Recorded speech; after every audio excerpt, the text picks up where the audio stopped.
Baik, Assalamualaikum warahmatullahi wabarakatuh. Jumpa lagi bersama kami di SMK Negeri 1 Banyu Putih. Saya Misjan sebagai kesiswaan di SMK Negeri 1 Banyu Putih. Para pemirsa yang berbahagia, pada kesempatan kali ini saya akan membuat suatu podcast dengan alumni yang sekarang sukses di negeri Sakura, Jepang. Ya, selamat siang. Siang, Pak. Ya. Dendi, gimana? Sehat? Alhamdulillah sehat, Pak. Bapak gimana, sehat, Pak? Alhamdulillah. Ya. Jadi pemirsa, dulu Dendi ini waktu saya masih mengajar di SD, siswa saya di kelas 6 ya, Dari kelas 4. Dari kelas 4 SD. Nah, sekarang jumpa lagi saya mengajar di SMK dan berjumpa dengan Dendi dan sekarang sudah alumni ternyata berada di Jepang dan adiknya juga berada di Jepang juga. Iya, benar. Kalau di Dendi ini di kota mana? Kalau saya di Miyazaki, Pak. Miyazaki. Dan adiknya Adik saya itu di Nagasaki. di Nagasaki. Itu lain kota ya? Beda kota, Pak. Berapa jam perjalanan kalau dari kotanya Dendi? Mungkin kalau naik kereta bisa 5 sampai 6 jaman. 5 sampai Kurang 6 lebih. jam. Oh. Jauh juga ya. Iya, Oke. lumayan. Nah, Dendi, mungkin para pemirsa ini siswa-siswi SMK Negeri 1 Banyu Putih ataupun warganet yang sekarang menonton ingin tahu cerita Iya. awal Dendi dari masa sekolah di SMK Negeri 1 Banyu Putih masuk kemudian berproses sampai kepada Dendi berada di Jepang. Coba dari awalnya gimana? Jadi dari tahun 2017 dari tahun 2016-17 saya masuk di SMK 1 Banyu Putih. Nah, terus dari awal saya itu aslinya nggak mau masuk TKP ya, Pak. Tapi ini apa namanya, ide dari orang tua gitu. Jadi orang tua yang pengen, jadi saya apa boleh buat ya, apalah gitu coba. Nah terus kemudian saya dari kelas 1 SMK itu ada seleksi ke magang ke Jepang ke kelas saya yang sekarang masih tetap kerja sama saya di Jepangnya. Nah jadi mulai dari itu saya udah merasa ada pandangan untuk masa depan saya sendiri gitu. Jadi saya coba aja lah gimana dulu gitu. Nah setelah itu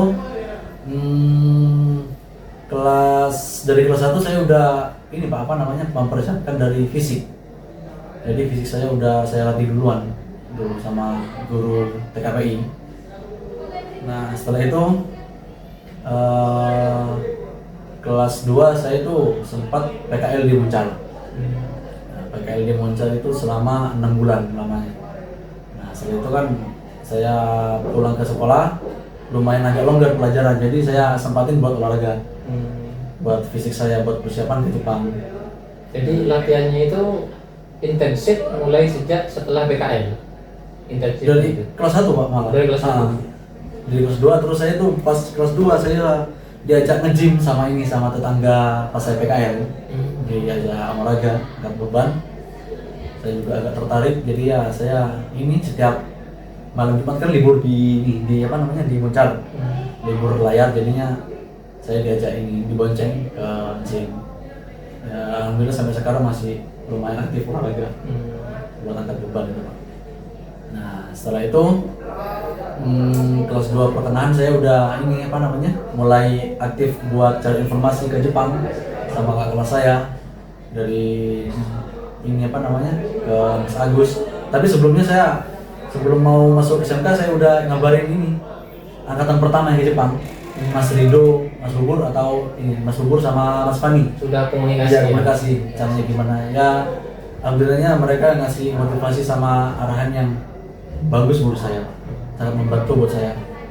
Jadi dari itu saya termotivasi buat ada keinginan.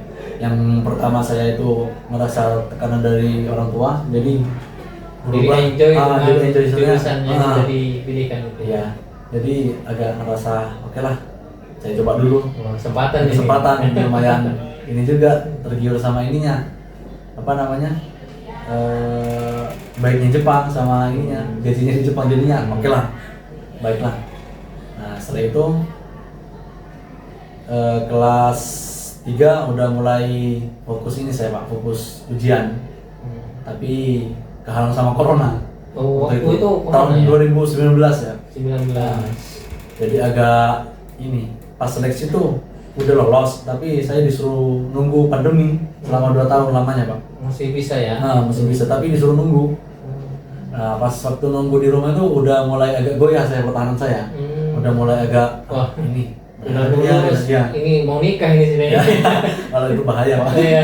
Waktu itu sudah punya ini. Planningnya kalau dia ke Jepang saya mau ke TNI Pak dulu. Jadi udah daftar online. Tapi masih ini suruh nunggu juga habis pandemi baru bisa diseleksi. Jadinya gimana lah ya untungnya ada keajaiban Tuhan ya ini Pak apa namanya diberkatin beneran selama 2 tahun nunggunya. Jadi pas nunggu itu ada pihak SEI ya, Iya, SEI. yang langsung mengontak Dendi. Iya yang Irfan yang ngabarin saya. Jadi setiap 3 bulan sekali tuh dikabarin sama SEI. Setiap 3 bulan dikabarin gimana masih dipantau, ya. masih ada yang di Jepang apa enggak gitu. Jadi ya masih apa namanya ada harapan lah gitu. Kecuali kalau saya selama 2 tahun itu nggak ada pembicaraan ini itu dari mungkin saya udah keluar dari kontrak saya gitu. Jadi ketika di kontak itu sudah posisi sudah dan di ke sana ke Tangerang atau masih di rumah? Belum apa-apa masih di belum Tangerang? apa-apa. Masih belum apa-apa. Saya jadi pertama ke Tangerang itu cuma ini Pak, cuma seleksi fisik. Nah, sama apa namanya ujian ini tulis bahasa. Yang di sekolah? Yang di sekolah itu cuma tes fisik sama interview. Jadi dulu di grade apa dulu? Saya A satu-satunya Pak. A satu-satunya. Terus teman saya ada 5 orang sama saya Pak. 5 orang yang terpanggil. Ya terpanggil berangkat semua alhamdulillah. Berangkat semua. Iya semua. Siapa saja itu? Yang pertama itu ada Rian anak Bondowoso Pak. Rian Bondowoso. Habis itu Miftah dari Banyuwangi. Habis itu Nanang dari Maluku dia. Nanang ya, Maluku. Mondok di sini. Mondok di Asal. Habis itu ada Putra orang Sebagus. Putra. Orang awar-awar. Terus sama saya sendiri Pak. 5 orang. Iya. Itu berangkatnya ke Jepangnya itu bersama-sama atau masih nunggu-nunggu lagi? Kalau saya bertiga barengan Pak. Bareng. Iya. Saya, Miftah sama Rian tuh bareng. Soalnya kan satu grup, satu pekerjaan. Iya. Kalau Nanang sama Putra itu udah berangkat duluan Pak kemarin. Jadi selisih 3 bulan apa 4 bulanan. Baru saya diberangkatin. Beda perusahaan. Ya, beda perusahaan di Jepangnya. Dulu yang dipanggil itu persiapan apa yang disiapkan Dendi? Yang pertama pastinya buku laut. Kalau persyaratannya mungkin buku pelaut, terus BST sama ijazah sekolah. Terus ya yang umum ini Pak apa namanya KTP, buku apa namanya kartu keluarga, terus sama akta kelahiran. Terus surat kesehatan enggak? Kesehatan itu nggak usah Pak. Udah ntar kan di sana. Medical check up di Tangerang. Itu pun kita bayarnya cuma transportasi. Dari sini ya. Itu transportasinya ke Tangerang. Ya. Itu biaya sendiri. Berapa kalau dulu? Dulu masih 450-an Pak. Berangkat dari sini ya. Dari Asam Bagus ke Tangerang ke Polis. Waktu sampai di sana itu ada mes apa masih cari-cari? Udah ada disediain asrama Pak. Sudah di Tangerang itu sudah disediakan asrama. Ya. Jadi kalau di PTS ini kita nggak ada asrama buat khusus ini enggak. Jadi pihak SEI pengolah itu nyediain satu rumah dibuat satu grup gitu. Jadi ada banyak rumah buat grup lainnya gitu. Jadi kan kalau di sana kan bukan cuma satu grup. Ada Nanggo, Kochi, Hasaki dan selain semacamnya udah beda-beda sendiri. Beda-beda. Terus keberangkatannya tuh juga beda-beda Pak. Jadi kalau saya bulan 12 berangkatnya, jadi kan kosong asrama itu. Jadi diganti sama grup lain yang masih belum berangkat gitu. Jadi pas berangkat ke sana sudah ada mes. Udah. Nah, itu sesi pertama apa saja kegiatannya kalau di Tangerang? Kalau sesi pertama pastinya kita ini apa namanya disuruh tulis formulir. Formulir. Nah, untuk apa namanya kegiatan untuk bekerja di Jepang pertama. Habis itu lengkapi dokumen-dokumen semuanya yang udah diminta kayak tadi persyaratan BSD, buku pelaut, terus apa segala macam udah itu harus dikumpulin. Nah, habis itu hari besoknya baru kita seleksi kesehatan, fisik dulu, habis itu terakhir kesehatan ya. Ya. Pertama itu fisik kayak push up, terus lari, terus squat jump, Itu semuanya. Meskipun sudah ada grade-grade-nya tadi. Iya, jadi pihak Jepang ini ngasih lihat lagi Pak perkembangannya pas di sekolah gimana, terus pas nyampe sini tuh gimana gitu loh. Ada progres ada gitu peningkatan ya? apa enggak olahraganya gitu. Jadi dari situ. Nah, terus habis itu hari besoknya kita libur, nggak ngapa-ngapain di asrama, cuma perkenalan sama sensei, iya sama sensei, sama guru, sama teman seangkatan gitu. Nah, habis itu hari berikutnya baru kita diajak ke MCU pertama. Itu dalam 1 minggu itu? Iya, 1 minggu. Minggu pertama ya? Iya.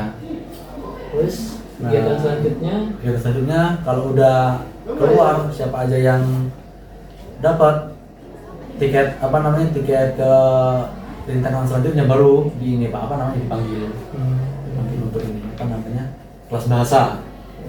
Jadi tes MCU itu menentukan ke Kelas kelas bahasa. iya.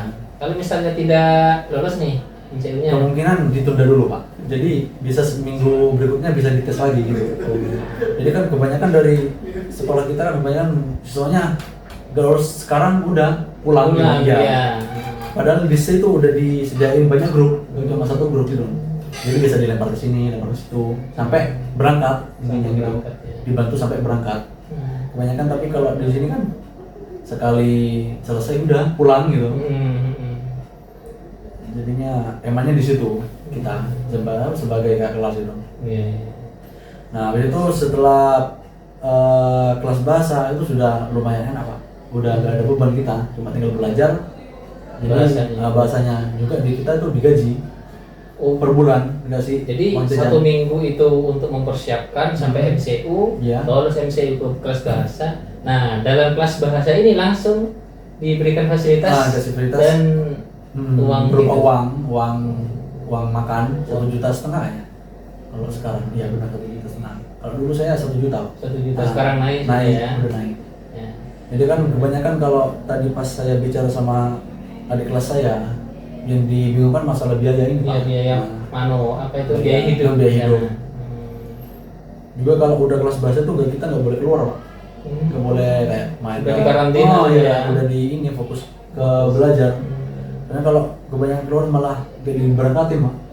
Jadinya kan ini kasihan sama orang tuanya gitu. Di sana itu ada nilai sikap juga ya? Juga ada Pak. Ya, jadi kalau keluar nih ada melanggar tata tertib ini ya. Juga di sana kan ini masyarakatnya juga mendukung gitu Pak. Jadi kalau ada yang aneh-aneh langsung dilaporin ke pihak SEI gitu. Jadi langsung dikasih kasih wejangan gitu kalau bahasa Jawanya. Cuma jadi catatan kan ya? Catatan. Jadi kalau udah berapa kali buat masalah udah dipulangin gitu. Jadi kebanyakan siswa-siswa itu kebanyakan ini Pak salah persepsi, salah pandangan gitu. Ya, jadi anak-anak itu kalau di sini karena mungkin ya ada komunikasi yang terputus. Iya, benar. Dari kakak kelas yang sudah berada di Jepang, kemudian ada yang dipulangkan. Nah, itu yang mungkin yang dipulangkan ini memberikan informasi yang membuat anak-anak miskomunikasi, sehingga banyak yang kurang tertarik lagi. Nah, ke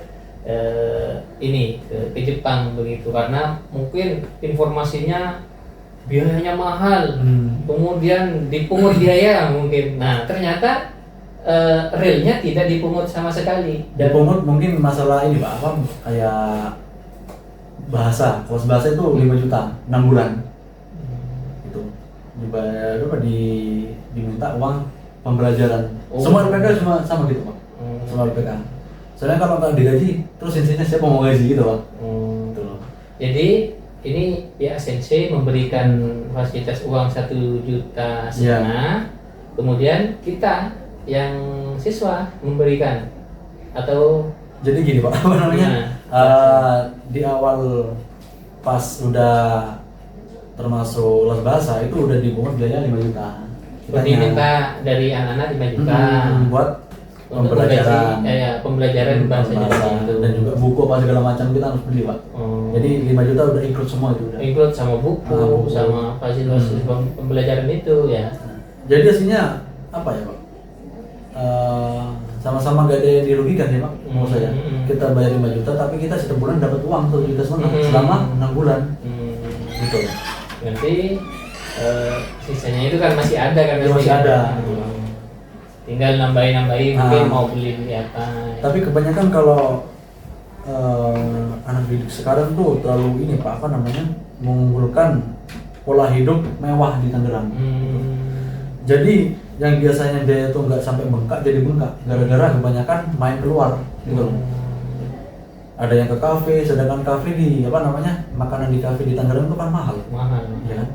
Soalnya kan di sana kan termasuk apa namanya, kota yang ramai. Jadinya ya saya kemarin kan dapat ini juga laporan saya dari apa namanya, siswa-siswa yang masih mau berangkat itu. Nah itu katanya mahal kak gini. Oh kan dia, saya lihat story-nya sering di kafe atau saya. Iya. Di mana sosial medianya. Nah dari kegagalan itu, dianya itu yang gagal itu malah bicara sebaliknya atau orang lain, katanya banyak biayanya gini. Sedangkan itu kan pola hidup diri sendiri. Kalau kita hemat mungkin nggak sampai segitu. Sedangkan kan kita sudah dibantu disupport sama uang dari LPK 7,5 juta tadi itu.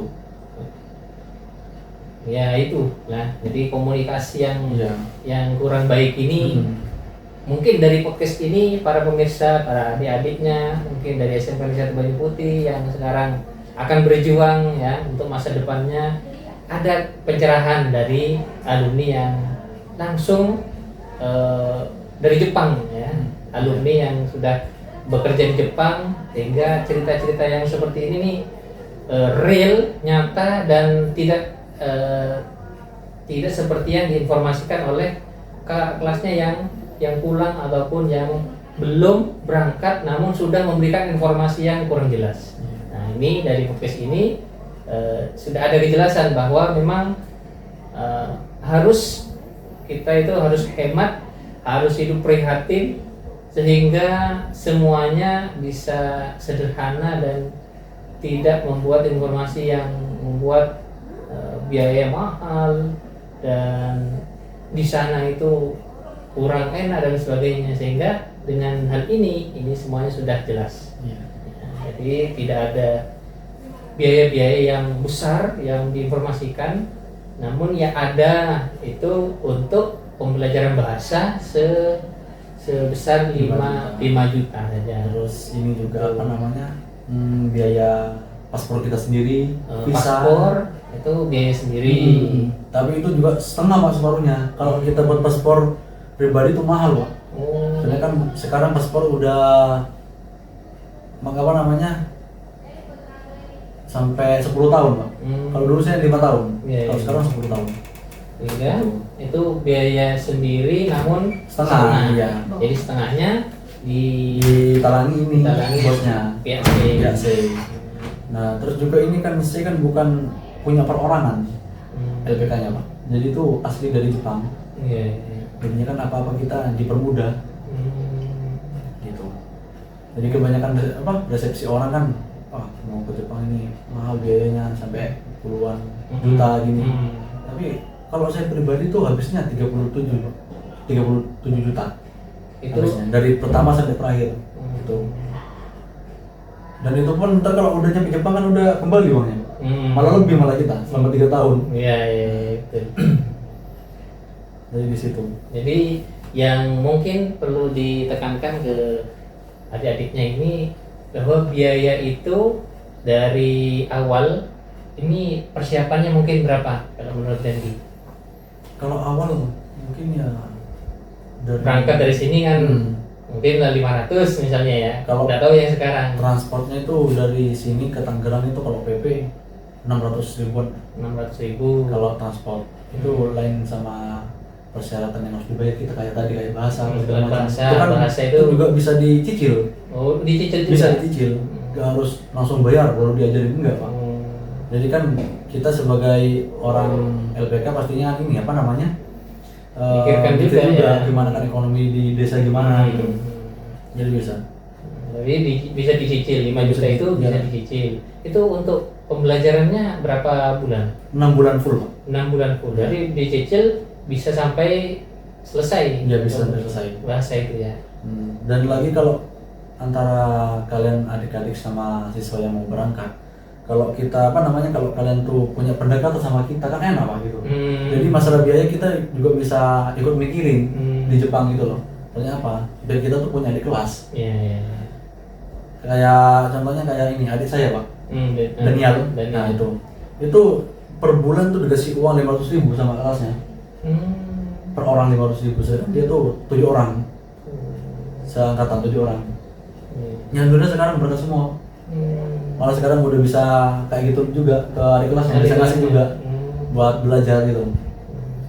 Jadi kalau kita apa namanya ada komunikasi kan enak gitu. Jadi kan kita saling sebagai bantu ya. saling bantu. Jadi kan apa ada kendala di mana kan kita bisa kasih solusi gitu. Kalau kayak gitu ya susah Pak gitu kan. Juga kita yang di Jepang juga gak tahu siapa yang berangkat. Terus mereka yang mau berangkat juga gak tahu harus apa gitu. Jadinya susah komunikasinya.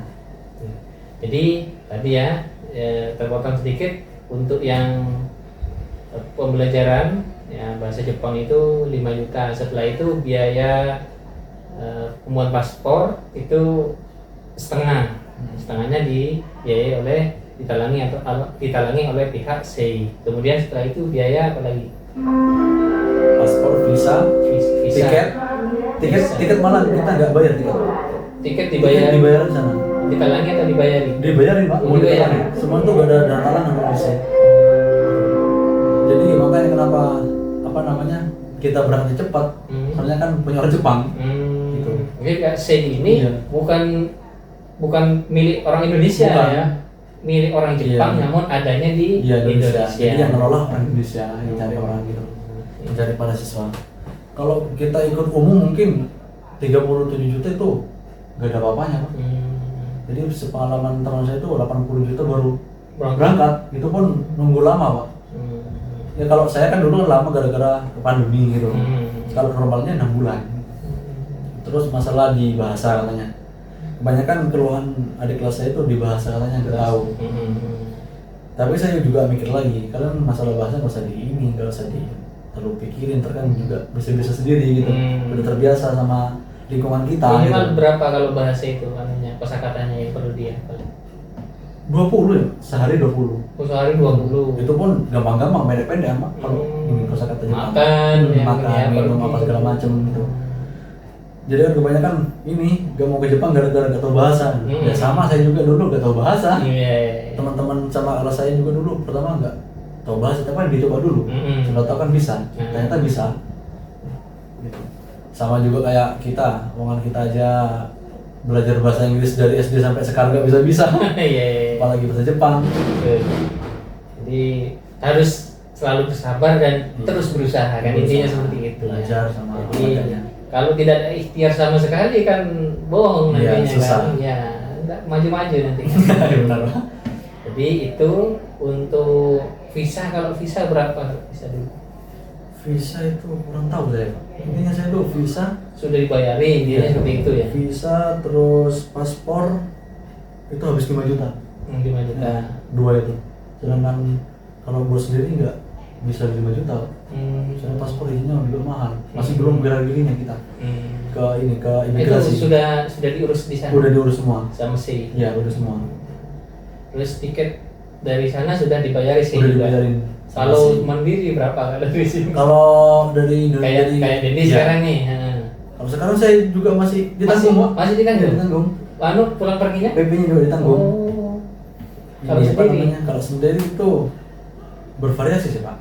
Kalau dari Jakarta langsung ke Jepang ke Tokyo itu mungkin sekitar 15 jutaan 15. perginya aja Hmm. sekali naik.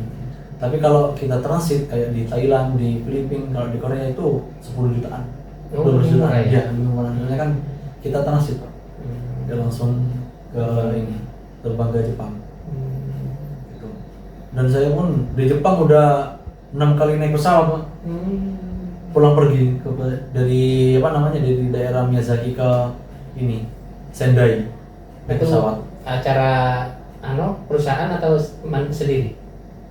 Perusahaan, Pak. Perusahaan. Dari kapal. Jadi kan kalau musim panas kan kita kan arah pelayarannya ke atas ke daerah Sendai. Soalnya kan di sana agak dingin. Hmm. Soalnya di daerah bawah itu udah panas banget, Pak. Jadinya ikan tuh susah carinya. Jadi selama musim panas kita ke atas ke daerah Sendai. Nah, habis itu bulan 8 akhir itu kita libur, Pak, seminggu.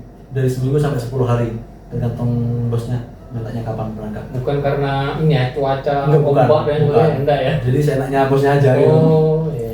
Nah, itu bisa 7 hari sampai 10 hari. Itu pun kapalnya diparkir di Sendai, dan dibawa pulang ke bawah. Jadi tuh kapal kita parkir, kita pulang ke Miyazaki naik pesawat PP gitu selama libur. Gitu. Jadinya saya udah 4 tahun, berarti udah berapa kali ya? Udah 12 kalian ya. Udah kerja. 12 kalian kurang lebih segitu. Sampai udah bosan saya lihat awan terus. Berarti dari dulu ketika dari Indonesia terus pergi ke sana itu sudah disediakan asrama juga di Jepang. Kalau di Jepang ini, kalau di saya bukan asrama. Jadi rumahnya bos. Rumah. Iya. Rumahnya bos itu disediain gitu. Jadi kita cuma bayar listrik aja per bulan. Itu pun potongannya sedikit. Gitu. Terus makannya kita beli sendiri. Gitu. Kadang kalau bos baik tuh kasih uang. Cuma ditanggung juga makannya. Jadi nggak usah bingung masalah gimana makan gitu. Tapi kebanyakan kalau di Jepang ya apa namanya, isu-isu orang di luar masalah Jepang kan katanya berbulan-bulan, tapi enggak, Pak. Kalau saya tuh layar paling cepat 3 hari. 3 hari itu udah. Tapi dapat ya? Dapat, Pak. Lumayan dapat 15 ton, 20 ton. Kadang ya langsung full kapal. Kan kapal saya fullnya 62 ton. Full itu, Pak. Nah, jadi kan kebanyakan katanya per bulan 1 kali, sebulan sekali, enggak. Kalau saya di tempat saya itu seminggu, paling lama itu 15 hari, paling lama. Itu pun jarang-jarang, Pak. Kadang setahun cuma sekali 15 hari. Kadang ya cuma 1 minggu gitu. Tapi rata-ratanya hanya 3 3 hari. 3 hari yang udah pulang. Sesuai target kapal aja, kapal bosnya. Itu untuk yang di sana berlayarnya 3 hari. Itu langsung dengan pengepakannya atau masih atau sudah diserahkan ada bagiannya masing-masing? Masing-masing, Pak. Jadi kita cuma nangkap ikan, terus habis itu ditaruh di palka kapal dalam. Itu udah di dalam udah ada air dingin, kayak pendingin itu. Jadi langsung dimasukin aja. Ntar nyampe di pelabuhan kita bongkar ikannya. Jadi yang ngemas udah orang lain. Jadi kita habis bongkar kita balik lagi. Kadang libur. Tergantung cuaca juga sih, Pak. Kalau masalah kerja aktif, kalau kerjanya main-main mungkin ya tergantung mood ininya bos ya. Kalau moodnya pengen layar, kita layar aja. Libur udah libur gitu. Terus hal-hal yang perlu diantisipasi oleh adik-adik kelasnya yang akan berangkat ke Jepang itu apa saja? Kalau Atau jangan dilakukan? Ya, intinya ya terutama narkotika. Jangan sampai, soalnya kan kita ada tes urin di Jepang di Tangerangnya. Terus apa namanya, kalau bisa ya udah olahraga aja gitu. Soalnya olahraga kan ini nggak merugikan kita, Pak. Nggak bisa di Jepang ya minimal badan kita bagus itu terbentuk gitu. Rokok. Kalau tes-tesan mungkin ya mending jangan. Soalnya kan dirongseng kita. Dirongseng pakai komputer ini. Rokok terus minum-minuman nggak usah dulu. Nanti kalau udah kamu sukses terserah, ya kan? Itu kan udah jalan kalian, bukan hak saya untuk melarang. Tapi untuk masih siswa mungkin fokus ini aja, fokus sekolah aja. Soalnya kan jangan sampai kalian kalau sudah dewasa tuh malah jadi beban orang tua. Gitu. Intinya kalian udah bisa punya punya ide ini membagikan diri sendiri sebelum orang tua. Jadi itu ya, jadi para siswa bisa dengar tadi bahwa harus dipersiapkan hal-hal yang baik, positif, dan hindari hal-hal yang negatif. Apa saja yang negatif itu?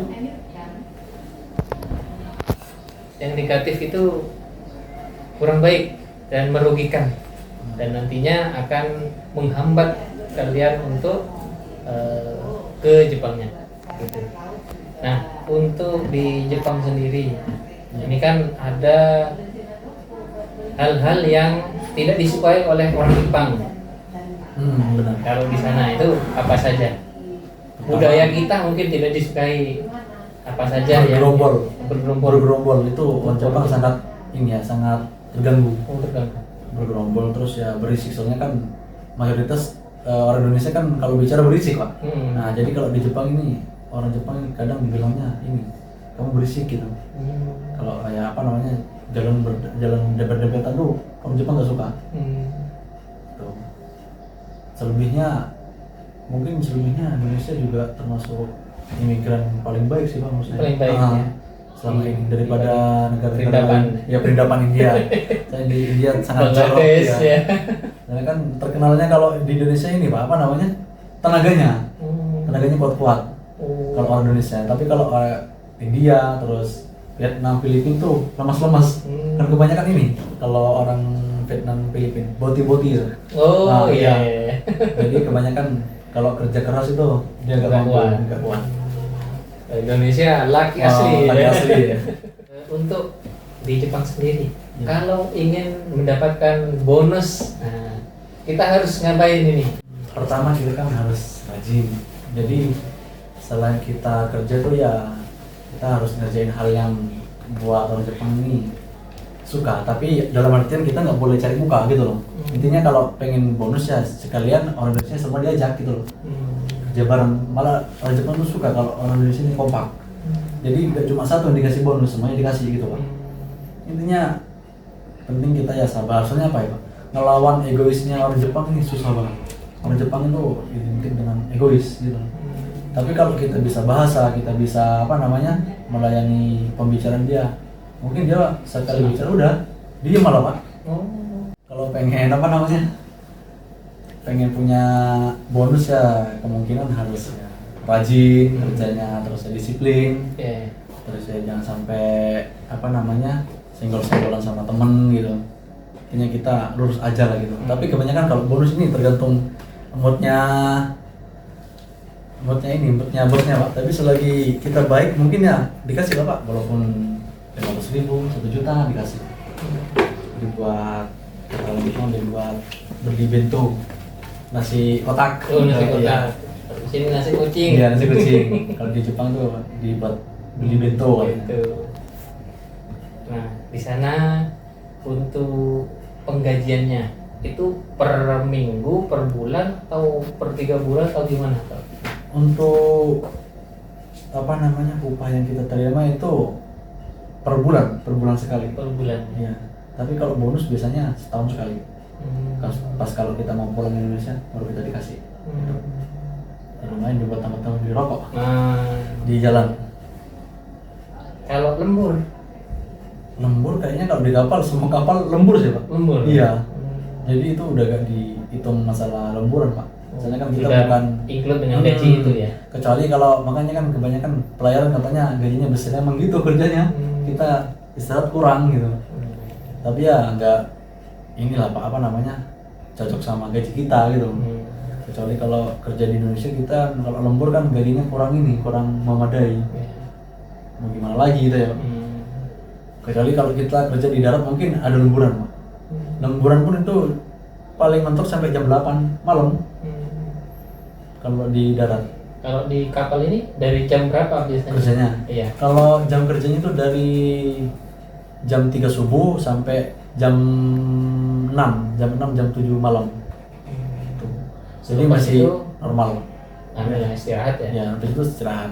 Mungkin ya ini kebagian dinas jaga kapal kalau kapalnya jalan kan dijagain di ruang kemudi. Pakai autopilot juga. Autopilot pak, pakai gyro kompas itu udah enak, cuma tinggal geser-geser aja. Perlu kita Muter-muter ya. dulu. Kalau kan gini berat pak. Iya. Jadi yang pakai udah gyro kompas gitu, pakai autopilot. Iya. Paling cuma yang dilihat sekitar-sekitar. Apakah ada kapal besar, apa ada jaring di mana gitu. Cuma itu antisipasinya. Selebihnya enak sih pak, menurut saya. Karena kalau nggak enak mungkin saya nggak mau balik lagi. Iya iya betul. Untuk adik-adiknya ini mungkin penasaran Iya pak. gaji awal sampai sekarang dan ini apakah tetap atau ada sedikit-sedikit Ada kenaikan. kenaikan? Hmm. Kalau dulu Jadi kalau saya pas, karena kan saya pas lagi corona ya pak. corona. Awal-awalnya saya itu gaji saya itu yang di tabungan 9 juta masuk tabungan. Terus yang masuk Gaji awal itu ya awal 9 juta. Terus ini apa namanya? Uang tangan kita dapat 4 juta. ada uang tangan. Ada uang tangan. Jadi dibagi dua pak. Jadi apa namanya pemikirannya? Soalnya kan orang Jepang juga mikirin kita pak. Uangnya mau gimana gitu loh. Ya makanya daripada ntar dikasih semua, mending 9 juta ditaruh di tabungan, kita dibuatin tabungan. Nah habis itu sisanya 4 juta dibuat kita jajan selama sebulan gitu. Jadi kalau kita bisa ngirit, mungkin sebulan bisa kita ngirim ke rumah 12 jutaan, 10 jutaan sebulan. Iya. Itu di gaji awal saya tahun 2021. Sekarang udah 2026. Paling naik ya. Udah naik untuk lumayan. yang pertama kali gitu ya. Nah, terus habis itu saya kelas 4 tahun di Jepang, gaji saya udah 17 lah. 17,3. Tuh. Kalau kotornya ada di angka 23. Soalnya kan kita harus bayar pajak. Terus apa namanya? BPJS juga ada. BPJS juga ada. Saya bawa ini kartunya. Terus apa namanya? PDAM. PDAM, terus listrik, makan. Habis itu ini apa namanya? Asuransi masa pensiun. Oh, ada. Ada. Jadi kalau kita udah mau selesai dari Jepang itu kita bisa tarik lagi uangnya. Yang Selama 3 tahun itu. Hmm. Per bulan berapa? 1.200.000 apa kita bayarnya per bulan. Kalau itu sudah, kemudian kalau misalnya mau memperpanjang ya, berapa? 3 tahun sekali ya? Saya kontrak pertama itu 4 tahun. 4 tahun. Terus saya balik lagi sampai saya capek aja. Nggak tahu sampai kapan. Iya. Ini masih Jadi enak sih. 4 tahun itu harus pulang dulu. Harus pulang dulu, Pak. Harus pulang dulu. Kalau normalnya 3 tahun, Pak. Soalnya kan kemarin kan gara-gara di kapal saya itu yang tua nggak ada, maksudnya yang senior udah nggak ada, jadi saya ditahan dulu dibuat ini ngajarin adik kelas saya di Jepang tahun kemarin gitu. Jadi pulang dulu ke Indonesia itu untuk pergi ke sana lagi, apakah masih berkomunikasi dengan pihak C atau kita sudah ke perusahaan yang Langsung ke Jepang Pak kita. Langsung. Bicaranya bukan ke sini lagi. Jadi kita ntar kalau udah mau 3 tahun ya Pak. Jadi tahun terakhir pertengahan udah ditanyain sama bosnya, kamu mau balik lagi apa enggak? Gitu. Kamu mau nambah apa enggak? Cuma tinggal bilang aja kita, saya mau nambah lagi, mau kerja lagi. Kalau enggak saya mau selesai. Ya udah, gitu. Jadi nggak terlalu ribut ngurus ke sana sini, cuma tinggal bilang gitu. Di tempat perusahaan itu Di kapal loh. tadi itu ya? Iya di kapal, pas di kapal. Soalnya kan apa namanya kalau perusahaan di Jepang itu cuma apa namanya ininya cuma ngatasi uang kita gitu loh. Kalau kita dapat bantuan, kita sering dapat bantuan Pak. Per 3 bulan apa 6 bulan sekali kita dapat bantuan dari desa di Jepang. Oh di Jepang? Iya di Jepang, lumayan 10 juta, 6 juta. Meskipun kita bukan warga sana ya? Walaupun kita imigran tetap tetap disorot. Kan kebanyakan kalau di Jepang kan lebih ini Pak, lebih mengutamakan imigran daripada orang Jepangnya sendiri. Sampai demo kemarin tuh Pak. Di Tokyo, di Miyazaki gara-gara bantuan. Kenapa kok bantuan orang asing malah lebih banyak daripada orang lokal? Nah, tapi kan kita kan juga bayar pajak ke negara di Jepang. Jadi di situ. Ya, jadi luar biasa ya, pemirsa, perjuangan dari Dendi dari awal sampai sekarang Iya. Sudah berapa tahun? Mau 5 tahun ya. Mau 5 tahun. 5.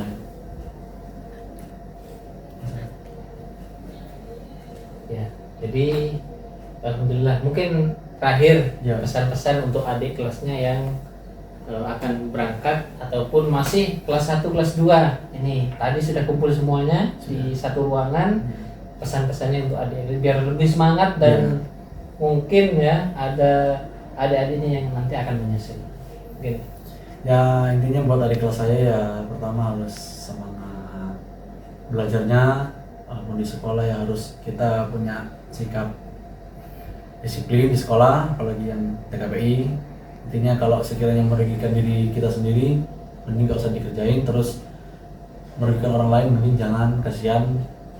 Istilahnya kalau kita itu gak bisa bawa diri kita sendiri, gak usah kita ngajak orang lain. Terus olahraganya yang banyak, yang terutama fisiknya. Terus ya sedikit-sedikit belajar bahasa Jepang, walaupun itu dengan cara nulis ataupun membaca. Intinya hidup itu adalah pilihan. Kalau kalian salah pilihan ya mungkin itu udah jalan kalian sendiri, karena kan itu diri kalian sendiri yang memilih pilihan tersebut.